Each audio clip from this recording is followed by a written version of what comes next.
दो या 10 का नहीं, मैं 1 2 या 10 का नहीं, हर एक का हमराज हूँ। बात कहने की दिशा में एक नया अंदाज हूँ। दिल या कानों की जगह मस्तिष्क से सुनिएगा मुझे, क्योंकि मैं अपनी ही नहीं, आप सबकी आवाज हूँ, आप सबकी आवाज हूँ। आओ चलते रहते हैं पथ पर कि चलने में माहिर हो जाते हैं। आओ चलते रहते हैं पथ पर कि चलने में माहिर हो जाते हैं। या तो मंजिल मिलेगी हमें या फिर अच्छे मुसाफिर हो जाते हैं, अच्छे मुसाफिर हो जाते हैं। ब्रह्मेश्वर महादेव और सरस्वती माता को नमन करते हुए इस खूबसूरत सभा में बैठे एक एक कदम को मनन शर्मा की तरफ से आदर भरा प्रणाम।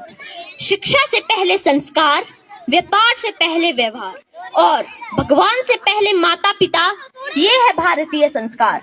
पर अफसोस, ना नर में कोई राम बचा, ना नारी में कोई सीता है, ना धरा बचाने के खातिर विष कोई शंकर पीता है, ना श्री कृष्ण सा धर्म अधर्म का किसी में कोई ज्ञान बचा, ना गौतम बुद्ध सा धैर्य बचा, ना नानक जी सा त्याग बचा।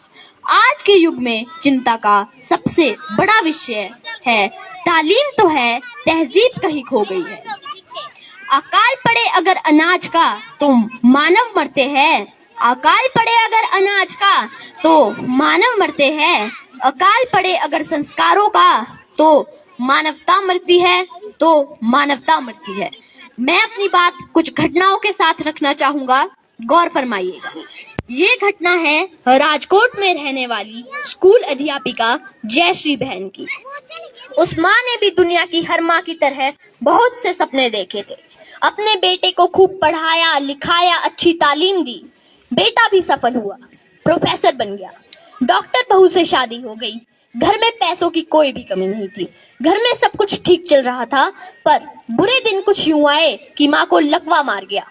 हाथ पैरों ने काम करना बंद कर दिया और माँ बिस्तर पर ही पड़े रहने लगी। एक रोज बीमारी के दिन बेटे ने माँ को सहारा देकर बिस्तर से खड़ा किया। माँ खुश हुई कि बेटा मेरे बुढ़ापे का सहारा बन रहा है। बेटे ने माँ को धीरे धीरे पकड़कर सीढ़ियों से छत पर ले गया। माँ खुश थी कि बेटा मुझे धूप दिखाने ले जा रहा है। छत पर पहुंचने के कुछ देर बाद बेटे ने माँ को गोद में उठा दिया।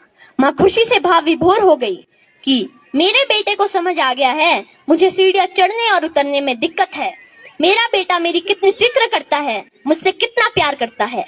पर उसके बाद जो हुआ, हाथ जोड़कर दुआ कीजिएगा दुनिया में किसी के साथ भी वैसा ना हो। उस बेटे ने अपनी माँ को 4 मंजिला मकान की छत से नीचे फेंक दिया। बूढ़ी माँ कुछ समझ पाती उससे पहले ही उनकी जान चली।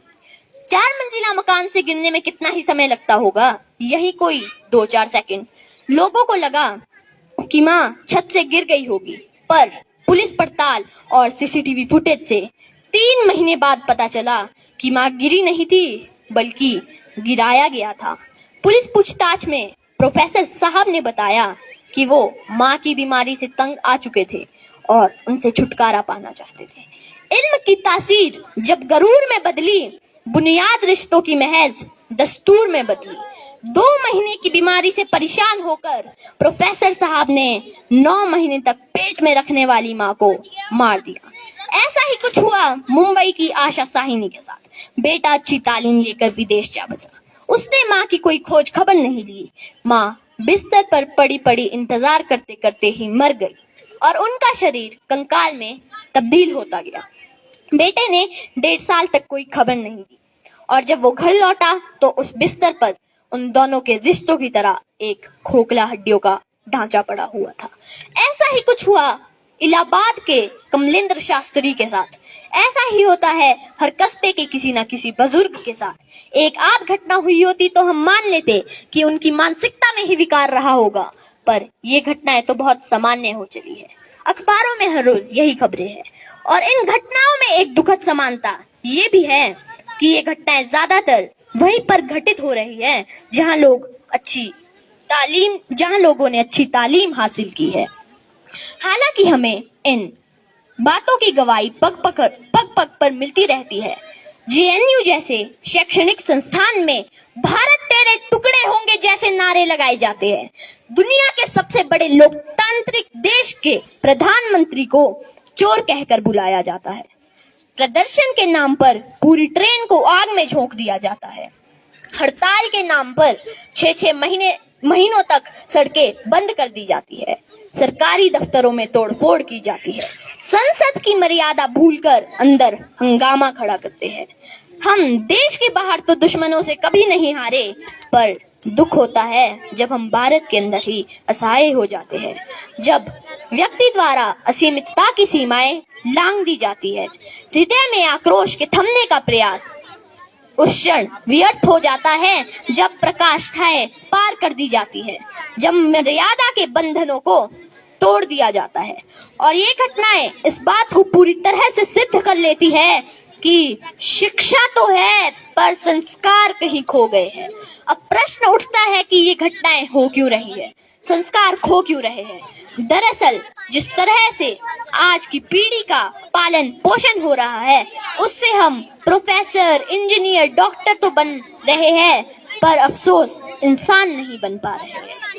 मैं ये बात स्पष्ट कर लेना चाहता हूँ कि मैं यहाँ किसी शिक्षा नीति को कोसने खड़ा नहीं हुआ हूँ, क्योंकि दुनिया की हर शिक्षा नीति ऐसे ही काम करती है। अकादमिक शिक्षा का संस्कारों से सीधे तौर पर कोई भी लेना देना नहीं है। संस्कार देने का काम समाज करता है, परिवार करता है, माँ बाप करते हैं। और अगर संस्कार खो रहे हैं तो इसकी जिम्मेदारी भी हमारी ही बनती है। पर आज के युग में तो बच्चों को घर में रखा ही नहीं जा रहा है। संस्कार सीखने की उम्र में उन्हें रट्टा मारना सिखाया जा रहा है। हर एक को किसी रोबोट की तरह प्रोग्राम किया जा रहा है। तारे ज़मीं फिल्म का वो दृश्य याद कीजिए जब माँ बाप बच्चे को बोर्डिंग स्कूल में छोड़कर रवाना हो रहे हैं। बच्चा माँ का पल्लू पकड़कर रो रहा है, भीड़ में यूं ना छोड़ो मुझे कि घर लौट कर भी आना पाऊं। क्या इतना बुरा हूं मैं माँ, क्या इतना बुरा हूं मैं माँ। पर तब भी माँ बाप निष्ठुर होकर चल देते हैं। और जब बच्चा संवेदनहीन होने लगता है तो परेशान होते हैं। हालांकि इस बात में कोई शक नहीं कि प्रोग्राम किया हुआ बच्चा अपना अच्छा भविष्य बना लेगा, पर उसके रिश्ते उतने मजबूत नहीं हो पाएंगे जितने सामान्यता होने चाहिए। और यदि उनमें से कोई 20-25 साल बाद अपने माँ बाप को घर से निकाल देता है या वृद्ध आश्रम में छोड़ देता है, तो इस बात में हमें कोई अचरज नहीं होना चाहिए। करता था सो क्यों किया, करता था सो क्यों किया, अब कर क्यों पछताए। बोया पेड़ बबूल का तो आम कहाँ से खाए। जब प्यार बोया ही नहीं, संस्कार बोए ही नहीं, सम्मान बोया ही नहीं, तो उनके मिलने की उम्मीद भी क्यों करे। जयश्री बहन गिरते समय कुछ सोच पाई होगी या नहीं, वो हमें नहीं मालूम, पर हम में से किसी के साथ भी ऐसा हुआ होता तो हम जरूर सोचते कि शिक्षा के साथ अगर संस्कार भी दे दिए होते तो शायद आज ऐसा नहीं होता।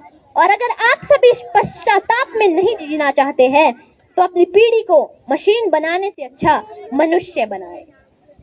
तहजीब भी जरूरी है तालीम के साथ, तहजीब भी जरूरी है तालीम के साथ, महज किताबें पढ़ लेने से सलीका नहीं आता। अंततः मैं 2 पंक्तियों के साथ अपनी वाणी को विराम देना चाहूंगा। संस्कार हर औलाद को इतने अच्छे मिले, संस्कार हर औलाद को इतने अच्छे मिले, ना सड़क पर कोई माँ बाप मिले, ना कचरे में कोई बच्चा मिले। मैं मनन शर्मा, जय हिंद, जय भारत, धन्यवाद। जोरदार तालियां मनन शर्मा के लिए। ये हमारा विद्यालय में कोई भी कार्यक्रम हो, मनन शर्मा की स्पीच के बिना वो अधूरा माना जाता है। तो मनन शर्मा ने बहुत अच्छी स्पीच दी और मैं इनकी माताजी का भी बहुत बहुत धन्यवाद करना चाहूंगी जो हमारा इतना सहयोग करते हैं, और इनके लिए बहुत जोरदार तालियां हो जाएं। और मनन शर्मा ने बहुत अच्छी बात कही कि हमारी शिक्षा तो है परंतु हमारे संस्कार कहीं